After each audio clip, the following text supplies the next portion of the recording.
વડાપ્રધાન નરેન્દ્ર મોદીની પ્રયાગરાજ મુલાકાત માટે કડક સુરક્ષા વ્યવસ્થા કરવામાં આવી છે. મોદી બોટમાં બેસી અને યોગી સાથે સંગમ પહોંચ્યા હતા. તેમણે ભગવા રંગના કપડાં પહેર્યા હતા અને મંત્રોચ્ચાર વચ્ચે પીએમ મોદીએ સંગમમાં ડૂબકી લગાવી હતી. માહિતી અનુસાર રાજ્ય સરકારના ઘણા વરિષ્ઠ મંત્રીઓ, જેમાં બંને નાયબ મુખ્યમંત્રી કેશવ પ્રસાદ મૌર્ય અને બ્રજેશ પાઠકનો સમાવેશ થાય છે, પીએમ મોદી સાથે હાજર જોવા મળ્યા છે.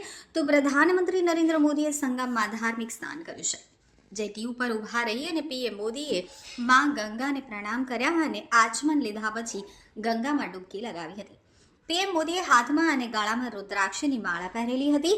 તેઓએ ભગવા રંગનો કુર્તો અને વાદળી મફલર પહેર્યું હતું. સૂર્યદેવને અર્ધ ચડાવી અને તેમણે માં ગંગાને પ્રાર્થના કરી હતી. ત્યારબાદ માં ગંગા નદીમાં રહી અને પ્રદક્ષિણા કરી હતી. ત્યારબાદ રુદ્રાક્ષની માળાથી મંત્રો જાપ કરતા જોવા મળ્યા હતા.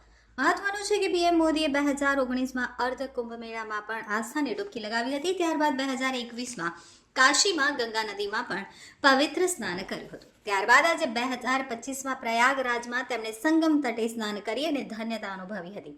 મહત્વનું છે કે મહાકુંભ એ સનાતનીઓનો મહા ઉત્સવ છે, જેમાં દેશ વિદેશના લોકો પણ મહાકુંભમાં પવિત્ર સ્નાન કરવા આવી પહોંચે છે.